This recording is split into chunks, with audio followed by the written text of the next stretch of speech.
It was enough whenever Alex Pretti was massacred in the streets, shot 11 times, and should have been. He was in the VA, an ICU nurse. He was an American citizen. He was defending a woman before he was shot 11 times after already being disarmed, after already being apprehended, after already being pepper sprayed point blank in the face.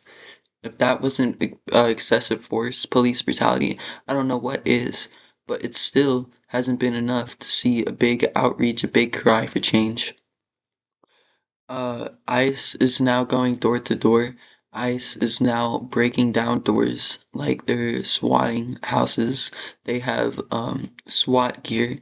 They're fully loaded and come in groups of 5 or more to your house. My question is whenever ICE breaks into your house and you shoot to defend yourself from masked invaders and you end up dying, will that be enough?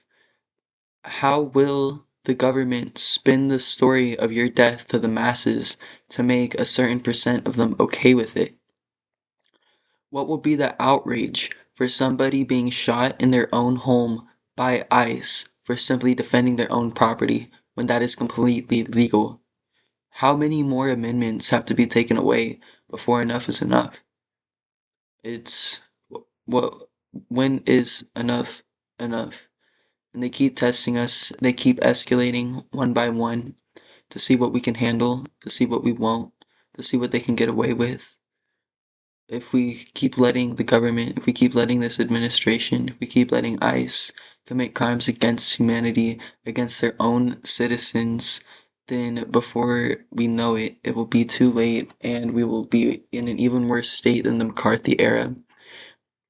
You see, the McCarthy era isn't even a century old yet, but people seem to forget all the damage that the McCarthy era and the Red Scare did to America, especially in the 50s. The 50s was the most uniform time in America because everyone's individuality was stripped from them out of fear, out of threats, and out of exploitation. Okay? That isn't even a century year old, yet people seem to forget about all those lessons and don't think that that can happen in America again. People still defend the Red Scare. It's insane. We lost so many of our rights during the Red Scare. A whole generation simply did not have hobbies and simply conformed to the government and did what they were told during the 50s. It's not too late for that to happen to us. And I genuinely believe that because of what we've seen the American government do in the Gilded Age, in the McCarthy era, whenever it was first started, in the fucking 70s and the civil rights movements. The government is not scared to use lethal force on us. The government is not scared to take us out of our homes. The government is not scared to put false allegations on our names, to dehumanize us, to turn us into a spectacle, to turn us into a scapegoat just for them to throw away. The government has been doing that to its citizens and to people around the world forever, since its inception in the 1800s.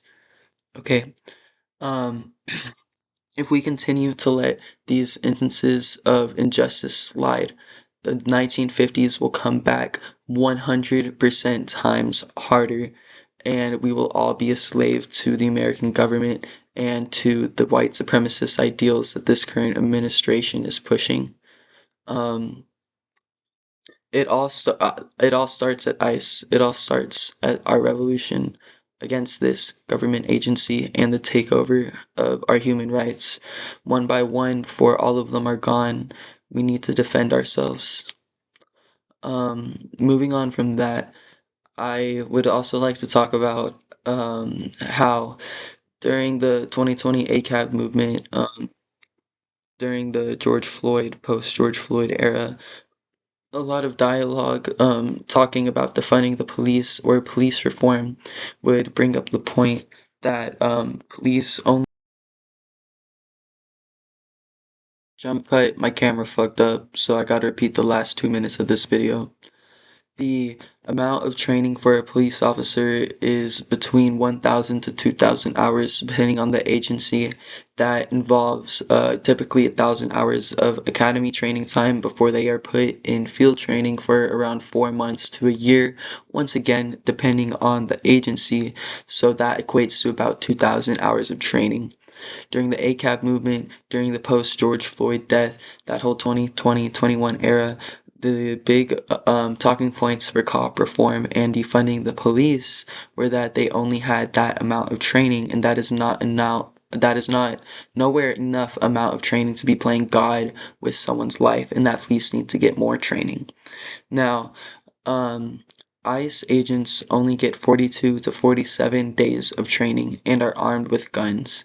I genuinely don't think that that is anywhere near the amount of training that ICE agents need for that anyone needs to handle crisis management. I don't think that ICE or Border Patrol should have ever been armed with guns, handcuffs, maybe yes, but ICE should definitely not be able to use lethal force. It was a mistake to ever arm these ill-trained people with guns. And once again, they only have 42 to 47 days of training. They accept people from all walks of life. And unlike the police academy, you don't necessarily get field training. You just go out there and start deporting people. Um, it's horrible, and there needs to be insane reforms to ICE. ICE needs to be abolished. Actually, fuck the reforms. It needs to be gone completely. When will enough be enough? Thank you for watching.